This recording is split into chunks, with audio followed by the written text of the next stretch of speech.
Jonathan. I'm the editor-in-chief of Cero magazine. Thank you all for joining us tonight. I'm very excited to be able to be moderating this panel, talking about some important strategies for sustainable fashion. Our panelists here are Vera Banas, who is one of the co-founders of Andal, which we are celebrating the launch of today as well. And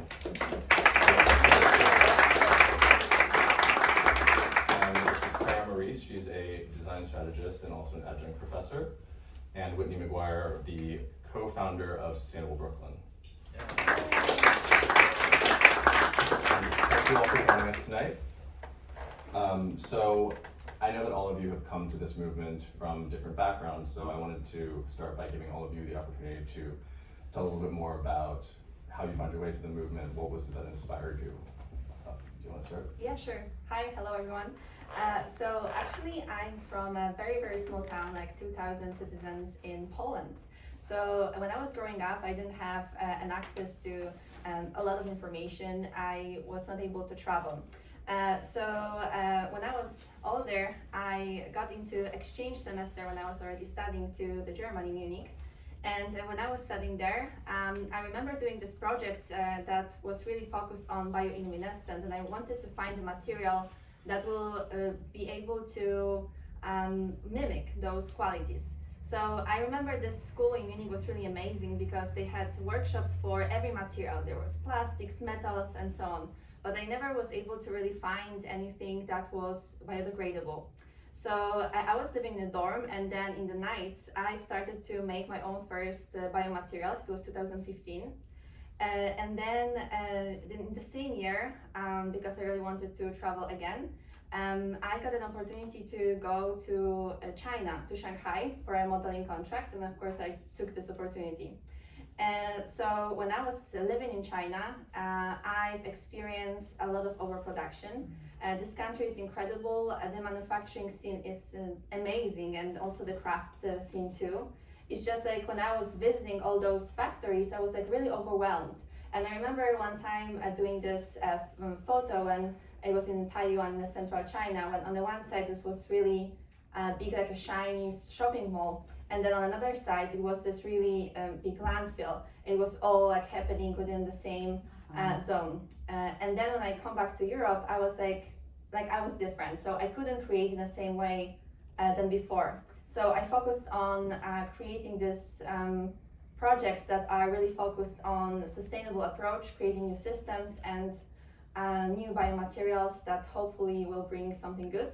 And I was able also to circle back because now I'm teaching also at the university in China, trying to also give a little bit of what I've learned so far. So I'm like very fortunate with my life that I was able to see all that and travel so much.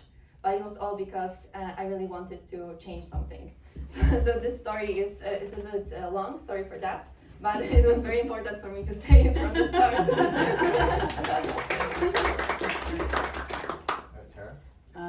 Thank you, Jonathan, and thanks everyone for being here. So my training is in fashion design, so I was trained as a designer, and I worked for many years as a fashion designer.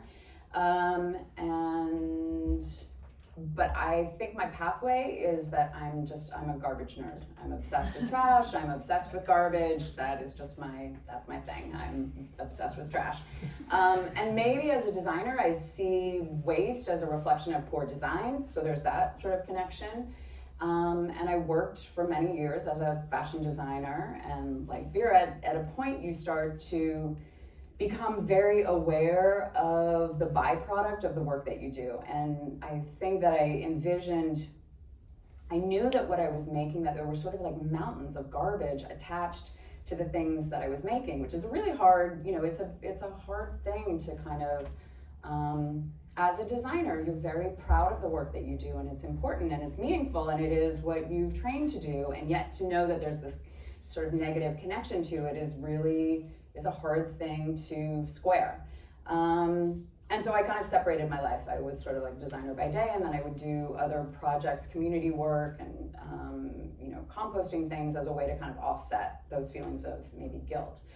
Ultimately, that took me back to school, and I got my master's in a thing called Design for Social Innovation, which is essentially design is just a process. Design's a process, and you can apply that process to all sorts of things. You don't have to make stuff. And so the process that I've applied myself to is shifting systems, understanding climate change through the lens of supply chains and the impact of the man-made world. And so I feel like I've also been super fortunate kind of through the grad school experience, and my background as a designer. I'm working now as both an adjunct professor teaching fashion and future of fashion and sustainability, and then I work at the brand level kind of with mid and large size brands here in the United States, and working in sustainability, sustainable education inside of brands, and also circularity research and development. So it's a super interesting, dense, exciting space that is moving and changing a lot very rapidly. So I'm excited to talk about it. Amazing. Thank you. And Whitney? Hello. I'm Whitney McGuire. I'm an attorney and mother, an artist, writer, and co-founder of Sustainable Brooklyn. We work to bridge the gaps between the mainstream sustainability movement and targeted communities that are first and most impacted by climate crisis. How I got into this sustainability movement was sort of, I didn't know I was sustainable when I was growing up, but based on the fact that, you know, there were a lot of needs that were unmet for me when I was growing up in Dayton, Ohio, on the west side of Dayton, Ohio, which has severely been impacted by deinvestment, white flight, not even gentrification, just completely wasted as a community. And for me, when I was growing up, it was really kind of like a Black utopia. We didn't have to go out of our neighborhood to get the things that we needed, whereas now, you know, within the 13 years that really I was living there, we saw hospitals close, we saw gas stations close, we saw really essential businesses close in a relatively short amount of time, because the automotive industry decided that it no longer could reap the benefits of the labor sector there. And so I would say, a product of environmental denigration. And when I got to college, I really became more aware. I majored in Africana studies, so I became aware of the habits of nationalism and imperialism and colonialism, and how they have direct impacts on our environment and our livelihoods, including the materials that we wear and what we consume. So I got to college, I got to law school reluctantly. I did not want to be a lawyer, but my mother is an artist, so I made a lot of decisions for my life based on what could practically transform generational suffering and trauma. And so I decided to not pursue a design degree and go into law school, but I hated it. So my first year, I confided in my property professor, and she told me about fashion law, which had just become, you know, a buzz term in the legal field. This was in 2010, so you know, Fordham had their first fashion law symposium that year, 2011. So she moved my final actually so I could go to the Fordham Fashion Law Symposium. I met everyone that I needed to meet. I said, these are my people, this is great, I love this conversation. It's sort of like the merging of design and creativity and social justice. But when it came to sustainability in those fashion law conversations, I feel like the conversations were really primarily siloed in the garment sector and, you know, the exploitation of garment workers, which is not nothing, you know, like that's a significant issue. But I really wasn't seeing the correlation between the poverty and the deinvestment and denigration of communities here in the United States and this conversation of this global fashion sustainability conversation. And so I also became aware that I've been sustainable. Like, y'all are trying to sell me a philosophy that my family and everybody I know like grew up practicing. Like, are you kidding me? Like, this is poor people's livelihoods. So I took it into my hands to start teaching sustainable fashion workshops when I was clerking for a federal judge. And I moved back to Brooklyn and, experienced a lot of issues with the sustainability of my own life. And I met my co-founder, Dominique Drake Ford, at a moment when I really wanted to do more. And so we created Sustainable Brooklyn. We created the framework after a town hall at Mokata Museum because our practice is to create the response or the solution based on the needs that are communicated to us or that we are aware of. We don't create a solution without being deeply invested in the needs that are, that we're responding to. So that town hall was standing room only. It was the framework. It became the foundation of Sustainable Brooklyn. So we focus on fashion, well-being, and agriculture through the lens of the African diaspora. And we focus on redefining sustainability through that lens so that we can really mitigate the omission, the continued omission, and this habit of, living in an imperialistic community society that really tends to omit the voices of people who are first and most impacted by these issues, stemming from colonialism, imperialism, etc. So we redefine sustainability so that it is not only accessible, but so that it's empowering as a philosophy and as a practice. And we meet people where they're at. We're not trying to, talk about carbon offsets to kids in Brownsville, right? Like, we're trying to just really get them to the point where they can feel like they are empowered in this movement, because this movement is their life.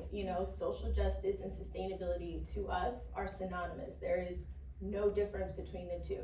So that's how I got into this.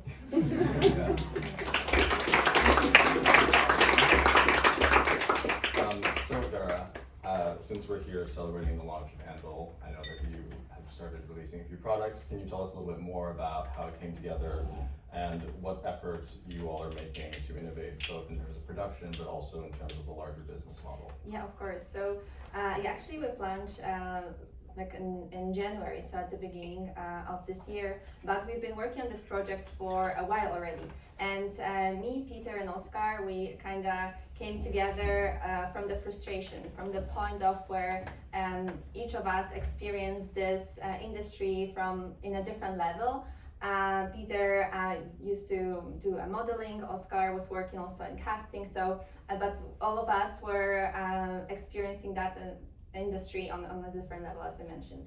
And then we figured out that we need to change something, and that we need to create a place where we will not only be able to test out the ideas that we have, so in a way have this playground when we can test it out, something that we feel it's better, but also we wanted to innovate on a business model so it will be different than anything that we know, because we feel that Andal is a cooperative, so it's a workers own enterprise, and we are trying to bring back the focus to the craft, bring back focus to the people who are making stuff. So our intent was not to create more product, because we are constantly asking ourselves why we even doing this. So, and that's the answer, that we want to have this product as a conversation starter. We want this product to be a center of attention, but also to circle back to the people who are making them.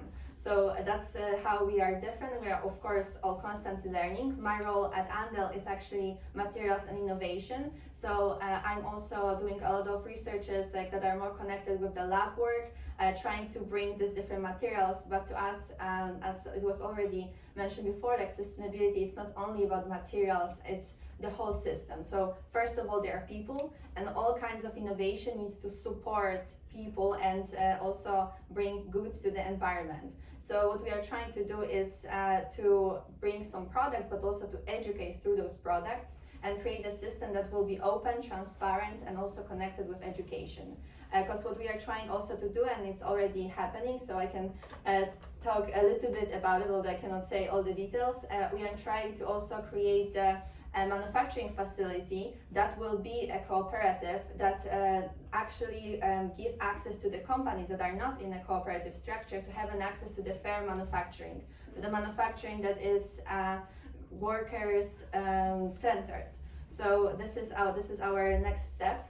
We are also working with students trying to bridge the gap between the industry and really teach how to manufacture products. So we are also having this collaboration with a student from Denmark who is developing a product with us, and he is just straight out of school. So we are trying to introduce how we can collaborate with multiple people, creating everything together. So we are trying to bring back the focus to the fact that you can collaborate and do great stuff together, and you don't have to like gatekeep and like really bring the focus only on money and only putting this money on one person, on like very small creative team, and then just hide everything like under the carpet. So we are trying to bring this to the center. And material innovation is important, and all those like these different solutions. But as I mentioned, it's more about the systems, the people, and everything that supports that. Not we can give more chances. And this is our story. Hope we are constantly learning. So thank you for this, because we are willing to share so much more. No, yeah, definitely. It's such a great opportunity. It's such a great innovation. So I think all of us are aware that the fashion industry lately has really put a lot of emphasis on pushing into sustainability. And I think we also are all very aware that a lot of it so far is more talk than action. But I'm curious what sort of developments that any of you have seen that you think are actually working, and what do you think you would like to see more of in the industry?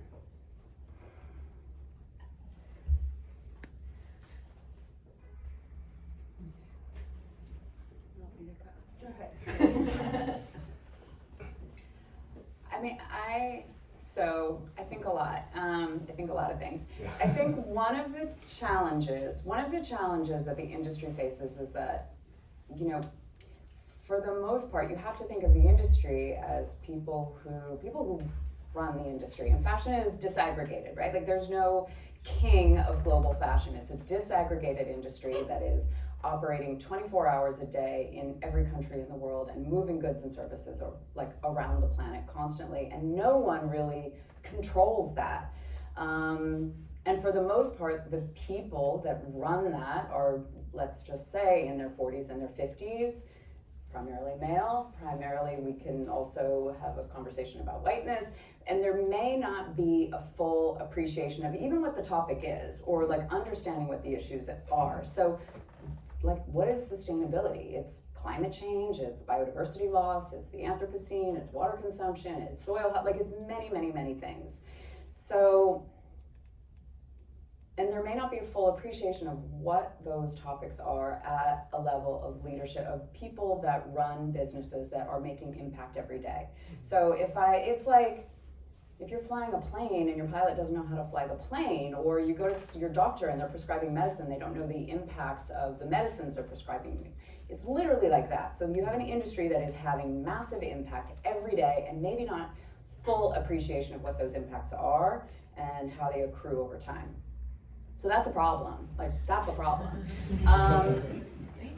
And then the other part of the problem is the third rail that nobody wants to talk about. So when we talk about sustainability, and then we move further into circularity, which is preferred systems, where we move from linear systems into circular systems, preferred, but what we don't ever want to talk about is consumption. Yeah. And the whole problem is consumption. That's it. Climate change is the result of an economy that's been built from the 1950s on consumption. That's the way the world works. And that's a really challenging and hard conversation. So that's not unique to fashion. That's the same for food. It's the same for the chairs we're sitting on, the building that we're the building that we're all in together.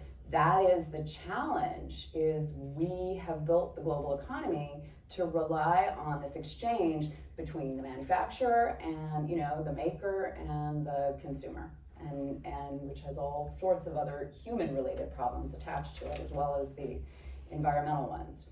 So when I'm optimistic, I am optimistic about brands that are making concerted efforts to move into circularity and really understanding that. I am really optimistic about Gen Z and their interest in thrift and resale, and the fact that it doesn't actually need to be a new thing. And I think that the industry doesn't actually understand how massive a change is coming at us. So those are things that I'm interested in. I'm definitely interested in watching them develop. Great. And that was a long answer. I mean, I agree with you with the, we were just having a conversation about our students, all of us really. I teach at Parsons, teach business law there, and you came to our first event in 2018 or 2019. And since then, within the past 3 or 4 years, this conversation has become much easier to have. I'm not getting glazed over eyes when I mention the word sustainability anymore. Which is great, I don't have to, my students are well aware of even the nuances in these conversations, and they're eager to be a part of, of the change that they are relying on for their own livelihoods and their own futures. And so I think that gives me hope. I don't think that hope involves optimism, because I'm weary. I'm assessing the reality of the situation. I have a lot to be wary about. But I do have this renewed sense of, okay, there are more people who are willing to do the work, whether or not they're aware of what type of work they need to do, they are more willing to do the work. We see that in the more savvy consumers these days. We see that even with the quote unquote problem of greenwashing, if it wasn't so relevant, brands wouldn't be doing it, right? So we have to really assess that too, that this conversation is in the mainstream now, and that is a win for all of us up here. I personally, sorry, sound man. But I've personally, devoted my entire career and lots of sweat and tears and probably some blood too to this movement, because I don't have a choice. I don't have a choice about whether or not I want to get involved with sustainability, because sustainability, like I said, has more to do than just, for me, the environment is people.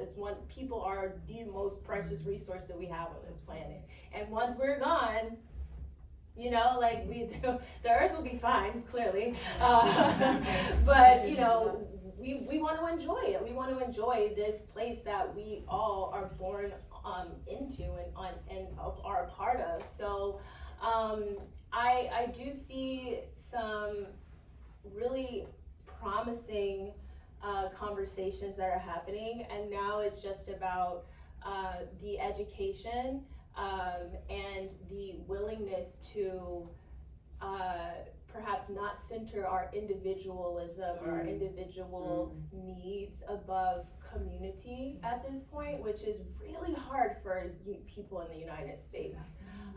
But as a fashion giant, it is, I think, our responsibility to get over ourselves and to get more involved in this movement.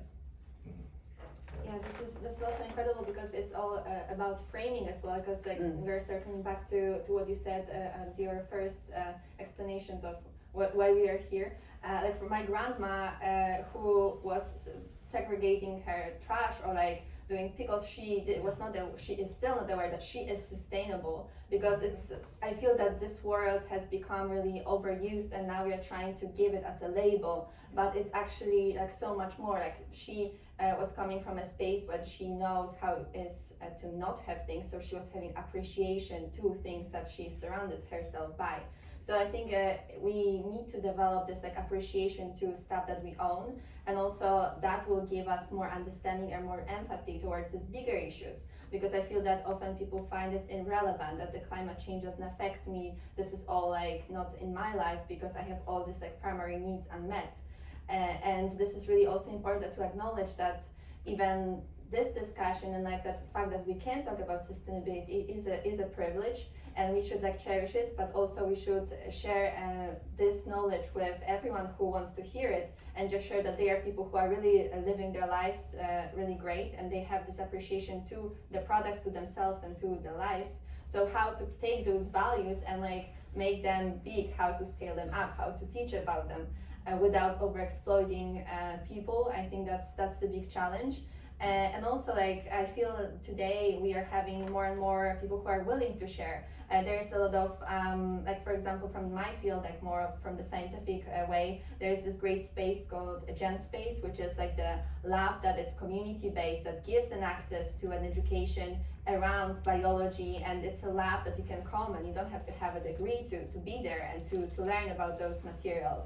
So there's a lot of resources that are right now that we have an access to. That was not it was not the case before. So I think the system is rapidly changing. It's just like how to use this power that we are gaining, and this educated people we are trying to create, kind of help them grow, right? So how to use it to create our lives, I guess, because it's not about products anymore, I feel.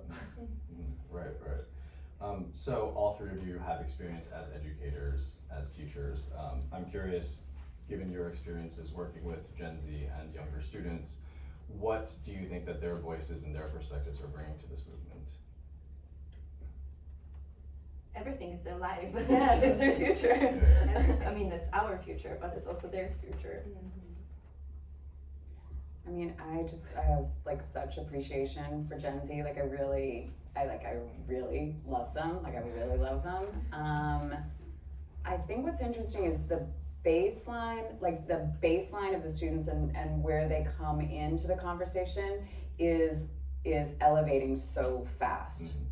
3 years ago, my first class, and I, had asked people like, what do you think? So sustainability, and what do you think we're going to talk about? And they were like, we're going to talk about trends and like the trend cycle.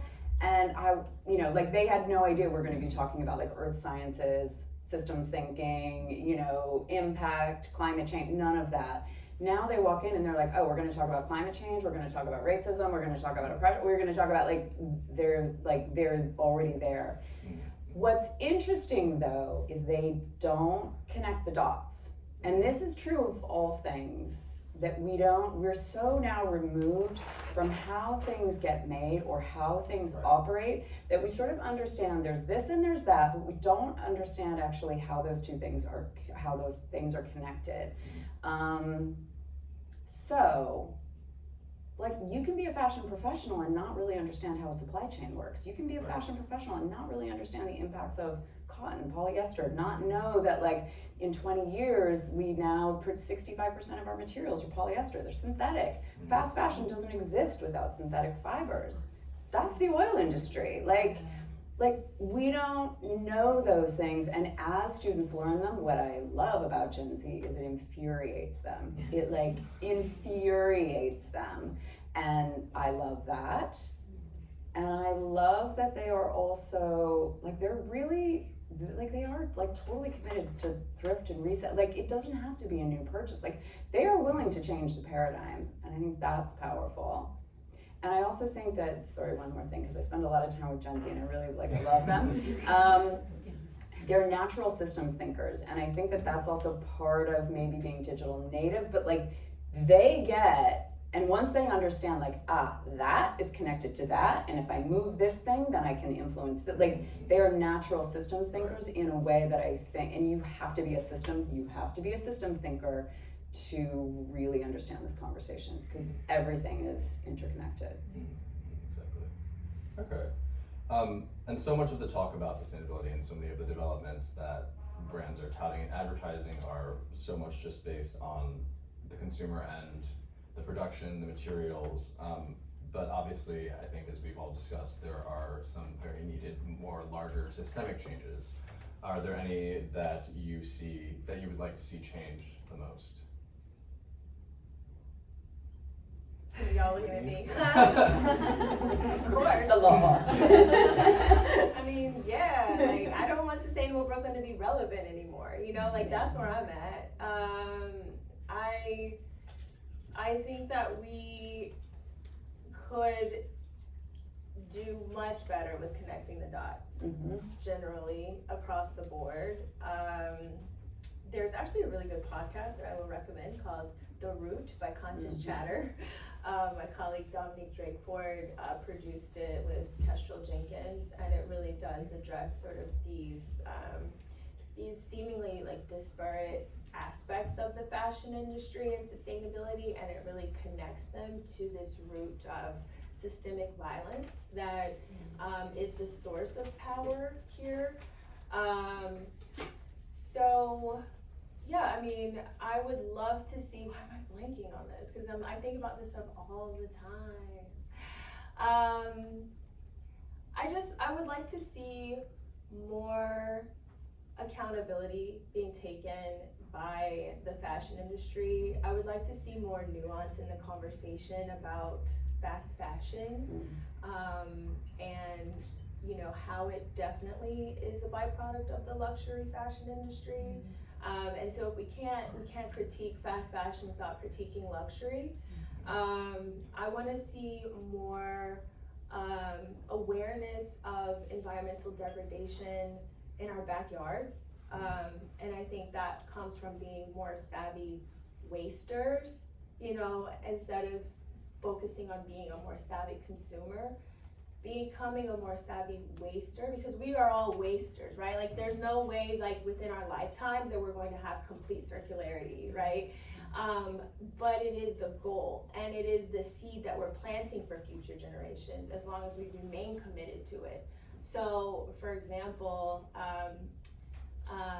you know, we did like a waste management tour of a landfill with an organization recent, like 2 years ago, and it was really eye-opening for many reasons. One of which is that, you know, the amount of materials that are discarded daily, you know, could fill a country at this point. And so we are just doing our best to be the change that we need to see, and not waiting for other people to, you know, be the helm of progress. So I would love to see all of us step up as leaders in our own, you know, consumption journeys, and do more to educate and connect with the youth, because they are the future.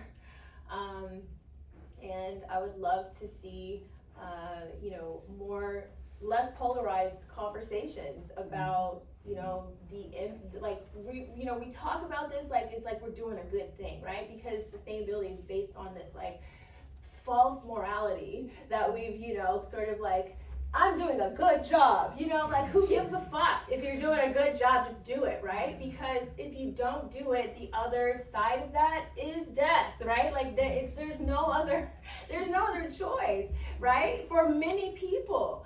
And so I really would love to see more courageous conversations, you know, not looking to our leadership to do that, because clearly they're not. But we can, you know, we don't have to be afraid to discuss these things, because when sustainability to me is a neutralizer, right? Like it impacts all of us, but to the degree with which, you know, unsustainability impacts us is really, you know, where the politics kind of get divisive. And so I would love to see more coming together in these conversations and just meeting, you know, the meetings of the minds and the actions, so that we can really create a future that our children and their children deserve. Yeah, that's great. So you mentioned these difficult conversations and these very important conversations. I know that all three of you, through your work, focus a lot on building community. So I was just wondering, you know, are there any guides or any tips that you can share with us about how to have those conversations and maybe ways to bring in those people around us into this movement? I think it's a lot about transparency and making people excited, because I feel that a lot of people is finding those like issues and like also sustainability irrelevant because they cannot see the system, they cannot connect the dots. So it's difficult to when we will present how these problems can affect you on a personal level. I feel that this is the moment when people are opening up, and I feel this conversation is like ongoing since a few years already, because we started to care about what we eat because it actually affects our body. So we started to care like about our cosmetics, and so it's progressing, and I feel it's progressing to a different aspect of our life. So now we know that some products are worse, some cosmetics are worse because it affects us personally. Sorry for that. Anyway, as soon as we are gaining this and we are able to pursue someone that, okay, these issues really affect you and you should be worried about them on a personal level, this is when the change starts. Because when you say to someone that, okay, like this is like this big problem that it's like elsewhere and it might affect you in like 100 years or never or in 10 years, like it's very, very difficult. So finding relevance and trying to break down those issues to the smaller aspect, to bring in this conversation starters. It can be through products, it can be through lectures, it can be through sharing resources or like building excitement around certain issues, and that's how people learn. And that's, you cannot it's not like out of sight, out of mind, right? So this is the approach that we have right now. We are putting our trash bag like outside the door and we don't know where it's going, where actually 1/3 of Manhattan was primarily built on waste and the debris that was actually thrown into the water. So this is when, as soon as you start to discover those like tiny issues and connection, you can find them in everything. So it starts with all sorts of aspects and all sorts of industries, and I feel that fashion is like quite behind in it. So we should bring this to the focus that the chemistry and the chemicals that we are putting on our bodies in a form of clothing also matters to our health. Yes. And they matter to also to the communities that are making those garments. So this is all connected, and we just need to present it in a more like digestible way, in the way that it's easier to connect with. I feel like I want to say I would start in nature. I would just go outside in nature and be amazed by nature. Like, we live on an amazing planet. Nature is fucking amazing, and it is all around us. It's like around us in New York City. There's water, there's the parks, there's nature everywhere. And I think we forget in this conversation that, or I don't know, we just forget as humans, like, we live on planet Earth. We are part of nature. We are trees, we are birds, we're just part of nature, and we're part of an interconnected and interdependent system. And when we forget that, I think that's the disconnect. We forget, like, somehow 10,000 years ago when we started like farming and doing all that stuff, and we forgot that we were just like part of nature. I think it's just little by little, we've drifted away and we don't understand that. And right now, like, nature has laws and we are breaking the law. And so I would just say, connect with nature, because ultimately at the end, that is literally what we're talking about. We're just talking about nature, aligning ourselves with nature. Circularity is just aligning yourself with nature. It's behaving in the way that nature behaves. And I would say deeply invest in learning about history.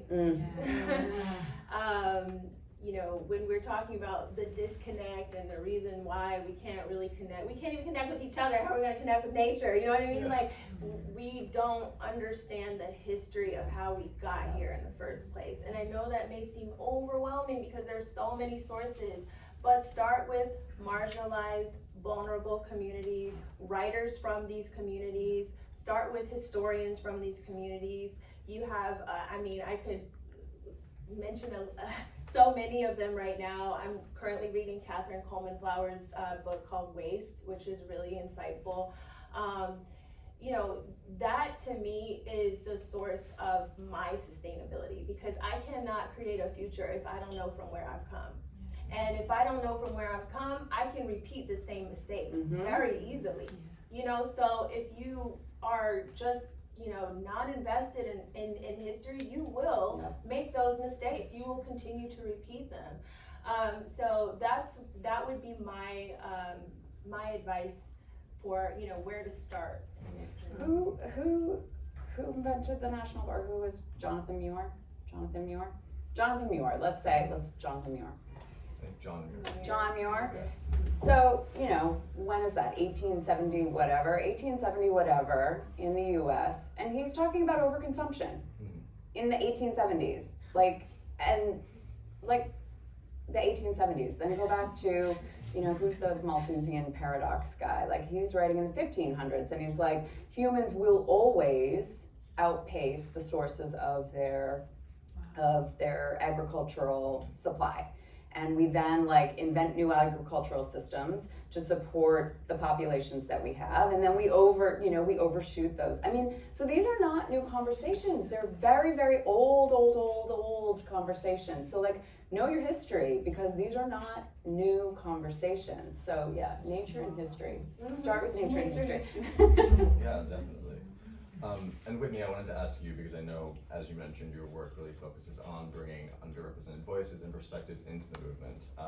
What are some sort of lessons that you have learned from your work that you think could be applicable to all of us? And are there any sorts of things from your experience that you would like to share and that you would like us to know more about? So we don't focus on bringing our voices into the movement. We focus on letting y'all know that we created the movement, okay? Vulnerable communities created sustainability. Sustainability would not be a thing without necessity, and the creativity and innovation that is born from unmet needs. So what was the second part of the question? Sorry. I was just asking, what sort of lessons from your work would you like to share with us, and what would you like us to know more? Lessons. I would say I've learned that, we talk a lot about transparency and circularity in the fashion industry. I don't think that transparency will bring change, but I think it is a good step. I've learned that circularity means nothing without eco-reparations being built into any aspect of your circularity, process and your supply chain. I've learned that people love to attach their names to things that make them feel good without doing the work. And I've learned that collectively we are doing much better than we were even 10 years ago, 100 years ago, etc. And so when I mentioned earlier, my hope isn't born from optimism. I'm quite weary. It's born from this inner determination to continue to move through despair. And I think that I've learned to do that so much better, as I've committed to this movement of sustainability, moving gracefully through despair, finding the healing modalities that are necessary to sustain my life so that I can sustain the lives of, or contribute to the sustainability of other lives. And I've learned that you cannot have this conversation without addressing the spirit. The spirit is we talk about the, economy, environment, society, social, these three aspects of this sustainability kind of wheel, but we always leave out the spirit. And if we're really talking about nature, that's where it is, right?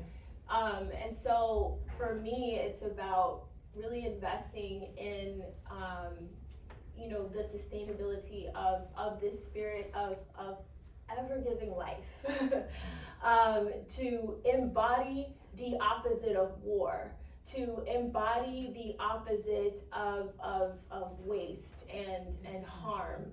And that's a learning process that I'm not trying to perfect it. I'm not, perfection is a myth, right? I'm just trying to get to the point where Sustainability for all of us incorporates all of these aspects: the spirit, the environment, people, the economy, everything that, makes this beautiful planet what it is.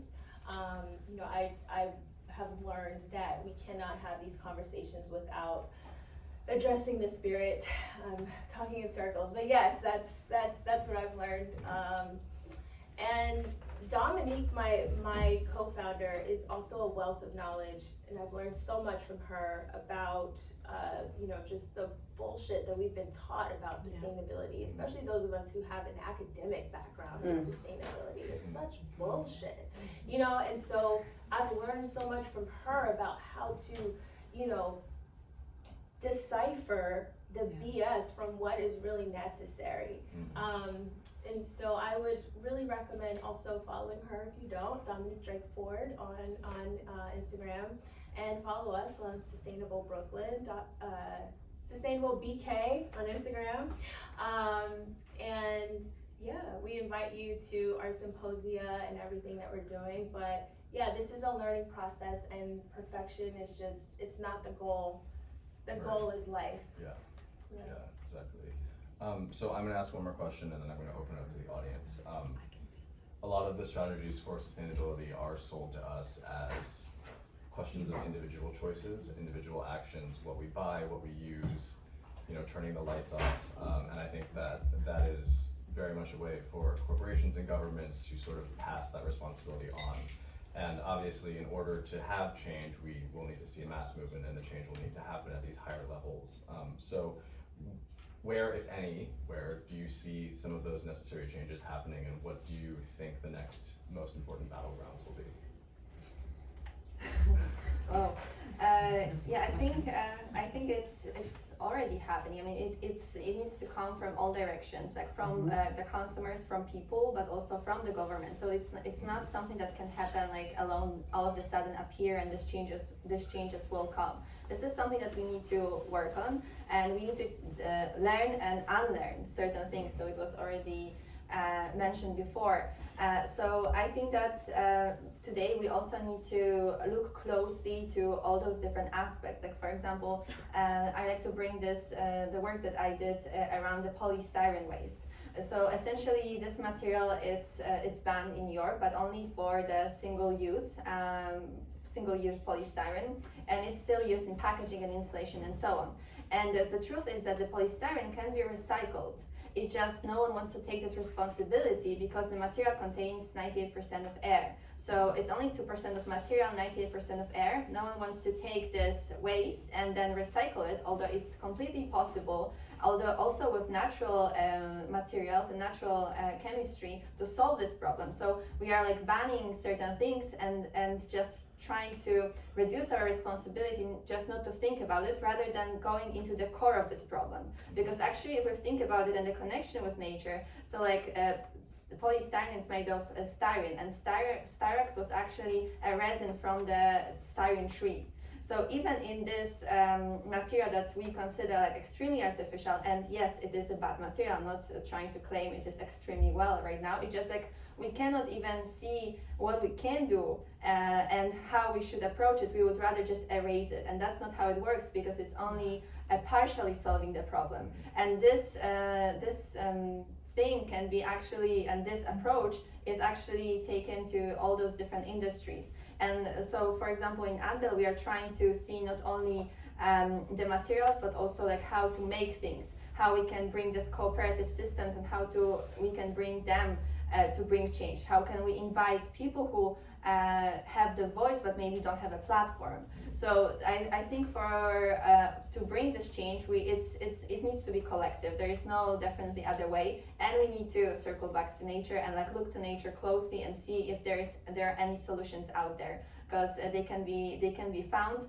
And that's why I see the hope in biodesign, biofabrication, trying to bring those systems that are in nature already, learn from them, and bring them to the focus. So I think that this change is already happening. We just need to learn how to scale it and how to talk about it and how to have as many people involved as we can.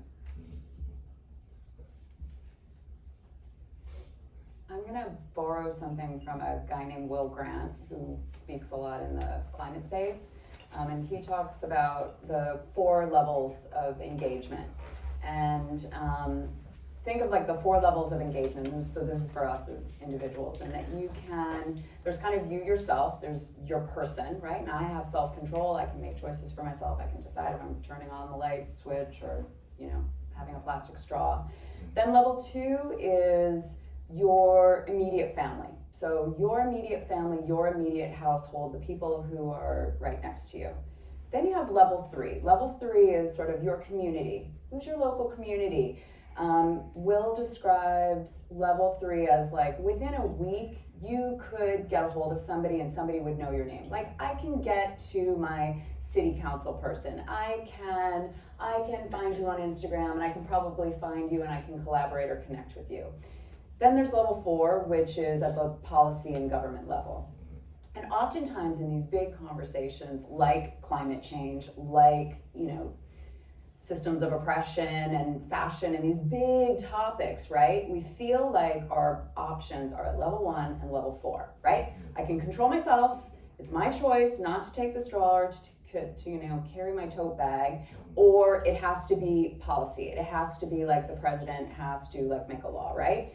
And so we operate here and here, but actually your real power exists at level 2 and level 3. So like what I can do with my family, what I can do in my immediate, you know, my immediate surroundings is actually kind of a lot. And you can do a lot at level 3. If you can get your community together, you can do really powerful things. And as you do those things, you also send signals out into the world. You get a solar panel put on your backyard, or Whitney grows a farm in her backyard and somebody's like, that's cool, I could actually like have a farm in my backyard too. And then you start to signal change out into the broader community. And that's actually where policy happens. Policy happens at the, you know, state and local levels. And so I would say for people, like, figure out who you are in this conversation, right? Are you a rebel? Are you a radical? Are you a reformer? Like, what's your role? Figure out who you are. Like, I teeter between being sort of a reformer and like a rebel. I'm like totally fine to burn it all down if that's what's required. But I will do it at level 2 and level 3, right? Because that's where I know I have power, because then you're in the collective, and you're in the collective making change that is visible to other people. If it's visible for other people, then they can model. You're modeling for other people. So that would be that's my short answer. And, you know, at Sustainable Brooklyn, we're operating at, you know, level 2 and level 3 primarily, even though we have consulted with our local electeds, our state senator, our federal senator on upcoming fashion legislation. But what's happening at level 2 and level 3 is that, you know, this has been the story for vulnerable communities for a very long time. Like, if it wasn't for colonialism, we would continue to have these systems of community circularity and sustainability.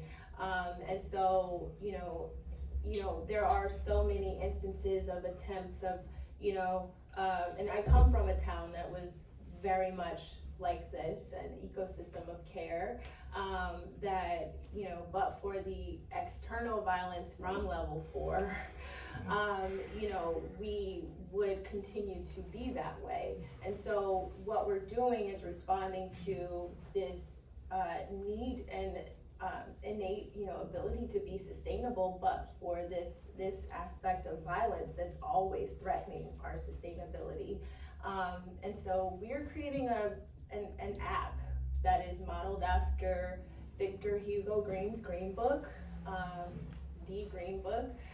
That was the Negro Motorist Travel Guide that ran from the 30s through the 70s, and it was a publication, a directory of businesses that prioritized the safety, comfort, and agency of Black travelers and consumers. And we still need that. So we're creating a digital version of that at Sustainable Brooklyn, and we have many partners involved, and we've been working on this for 3 years.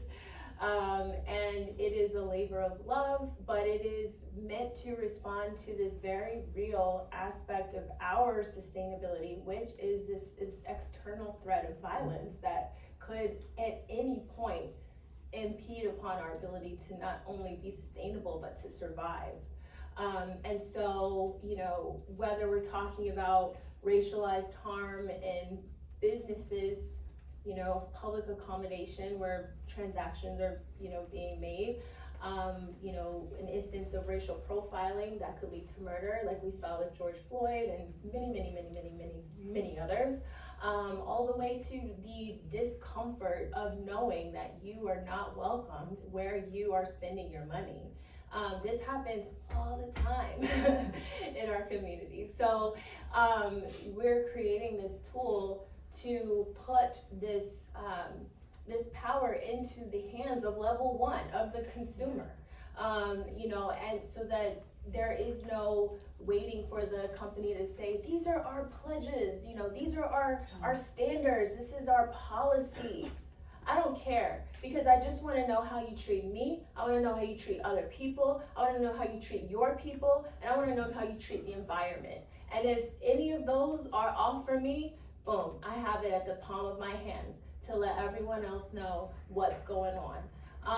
And that is, just an aspect of the, power that we are harnessing, with community to change and really merge these levels, 1 through 4, so that we're working towards the sustainability of all people. Mm-hmm. But if we can't be safe, there's no way that we're actually going to be sustainable. Right. Okay, so I'd like to open up the floor to questions if anybody has anything they'd like to ask. Oh, I don't know if you heard that, because I think my mic stopped working. But I'd like to open up the floor to questions if anyone has anything they'd like to ask one of our panelists. I'll bring this back to you.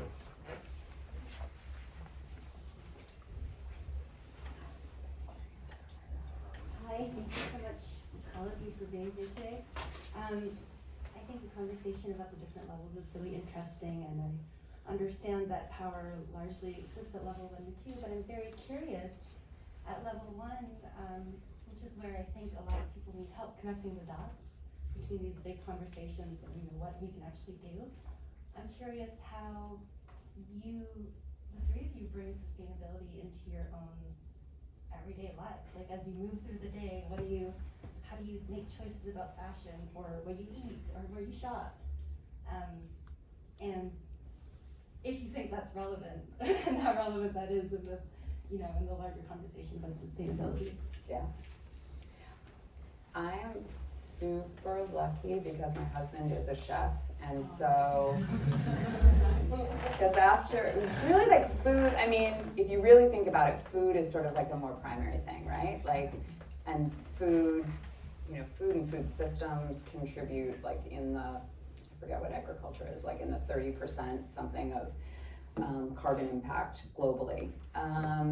So food choices make a huge difference, but I would say we are kind of crazy in our family. We are very, we don't buy things if there's we make packaging choices. It is very much being aware of your choices. And how you buy things, and we compost, and we used to compost with the city, and then once COVID happened and there was no composting, then we were composting in the backyard, and my husband spends an hour a day chopping things up into small bits so that we can compost it. I don't know, it's just, if it is kind of your thing, then you just exist in that space, and it doesn't feel like a discomfort. And yeah, and I guess I would say it's not a discomfort. Think about your consumption, but also recognize that the world we live in right now, you are afforded few opportunities to fully be off grid, right? So there are also things that you engage with because the systems are designed that way, right?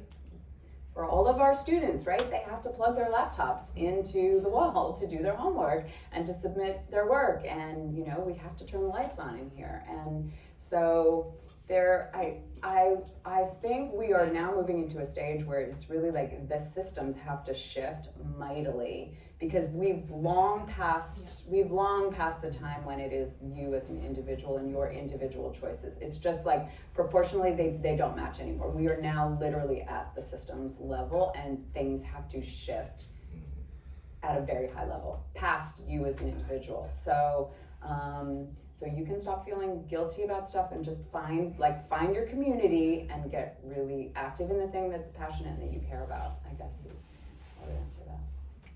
Yeah. I think this is going to be a long one, so sorry in advance. So Whitney, you mentioned earlier that you think that fast fashion is informed by luxury fashion, and I kind of think that luxury fashion is seen as like, we're seeing more of it, it's more accessible now because of this obsession with celebrity and social media and influencer culture. Do you think, do you agree that that's maybe an issue, and is there a way that maybe we can change that and there'll be kind of less of this obsession with celebrity that's informing fast fashion? Yeah, I thank you. I completely think that a culture of aspiration is the reason why fast fashion has been able to be so popular. Because, right, we all deserve to look good. We all deserve to have nice things. But luxury makes it so that only few can attain or afford or gain entry into certain spaces. And so we love to hate that, I always say, like, I hate watching the Kardashians, but like, I still do. Listen, they are cultural allegories. I will study that too. We can go all in on that. But the first thing I would do is unfollow all of them. It's to me, I've never really let luxury celebrity culture kind of guide my purchasing decisions.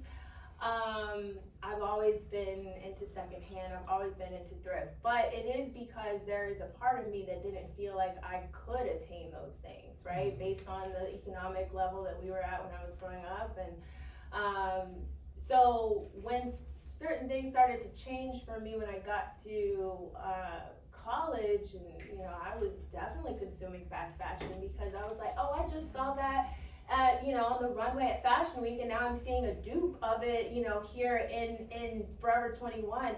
Yeah, I'm gonna get it. And so and as you're saying, stop that, because fast fashion is an equalizer, right? It is something, like, especially for queer communities, for communities of color, people want to be able to afford to look good. And so we can't really critique the monster without critiquing the source. And while the culture of aspiration has guided us to this overconsumption kind of problem, luxury fashion is still sitting on top of the hill, like it didn't do anything, and they continue to exploit workers too. They continue to exploit materials and our environment as well. So this conversation has to be more holistic. We have to really bring into account what we are pedestaling as, the standard or what we consider to be exceptional. We have to heavily interrogate that, because I can promise you at the heart of that, it's BS, right? It's all smoke and mirrors. It's all, a result of a lot of PR firms' hard work. No offense to the PR firm. But so we are we're engaging passively, with this culture that we're in right now. So Yeah, I would say like be more of an active consumer when it comes to that kind of stuff too. Like you come to my house with the person that asked that question before you come to my house, you'd be like, she is not no sustainability expert. Cause you will see like Amazon boxes. You're gonna see like, listen, okay, I had a baby 3 years ago. Don't tell me nothing about virgin or organic, nothing, cause that is expensive, okay? But what I am doing is taking my abilities and my mind and my body, my spirit, and using it to contribute to my community sustainability. You know, whether or not I bought something from Amazon, they don't care. You know, they just want to make sure that we can survive, you know, beyond this apocalypse. So yeah, I want to just tack on, because like now we can all be like social anthropologists for a second, and like we got to really think about the shift in society in the last 20 years with the advent of fast fashion and the power that luxury has and the creation of fast fashion. Because in the last 20 years, think about how dramatically our habits have shifted, and like we don't buy clothes even for like needing fashion, wanting agency, wanting beauty. We are not shopping for those things anymore. We are doing it, it is something else. It is serving, it is filling some unspoken need that we haven't figured out yet as a society. The amount of clothing that is produced and consumed annually is more than that. So, and I don't know what that is. I'm not a spiritual person in that way. Like I can't say, but it is filling some sort of void that we seem to have cosmically around the planet right now. And it is doing a lot of damage. But I would say that's only for certain communities, because the communities I'm addressing, like we're overconsumption isn't the problem, you know. Like, I remember actually having this conversation at the first event, at your first event, and it was actually one of the things that. So, yeah, it's like, and this is where it's a pickle, because then for communities that have been marginalized or left out of the conversation for a long time, fast fashion then is an affordance, right? Mm-hmm. It allows, like I could get a suit from H&M, I couldn't get a suit from J. Crew, even though I still consider that kind of fast fashion as well. Yeah. But for me, when I was growing up, I was like, rich people wear J. Crew, I can't afford H&M. But anyway, I would go to, and I had a job interview, I needed a suit. I got the job because I had the suit on, right? Yep. Like if I didn't have the suit on, because we do this thing about appearances, and we, look at what Ketanji Brown is doing, experiencing right now. Like that is literally every Black person in this room's everyday life. And I'm sorry to speak for you, but I can just say, like, you're gonna be hyper scrutinized at every aspect of your existence. And so for us, it is an equalizer, it is a neutralizer, it is a way to show up in a space and maybe have more of an expectation of safety than you would have if you walked in with a fitted and a tank top and some baggy jeans. Okay, so like that is because we have these internalized biases that contribute to unsustainability. All of these things are connected, and if we aren't heavily interrogating, why we're even critiquing, certain behaviors in a way that we do, then we won't really be able to arrive at the solution. And so, I 100%, I'm not about, overconsumption. Like, stop that, cut that out. If you're doing that, don't do that, but like, go to a therapist. Like, no, seriously, like, figure that out for yourself. But, for me, my reality is not based in overconsumption. Yeah. Brooklyn is 50% food impoverished. There are kids in Brooklyn who cannot afford to feed themselves. Like, their parents can't afford to feed their children. Many, many, many communities are like that. So when we're talking about overconsumption, we have to also address the fact that for every overconsumption, there is someone who is not able to consume at all. And waste. And waste. And for communities that are not eating, that this country throws away 30% of the food that we make. So like the collective cognitive dissonance that we live with in all of this is profound. It's profound, it is. Yeah. But we have the power at level 1. Even if that is that internalized shift. We didn't get a chance to talk about it today, but the Sustainable Fashion Act, right? And also to bringing, I feel that for years that just aesthetic was in front, but now I feel we want more. What would change if this, what those items, those garments will be bring to the front, like their impact, the environmental impact. If we'll see that, it also will maybe bring some changes. If the people will actually know how those things were produced, who made them, and in which amount, and what's the actual impact of this garment.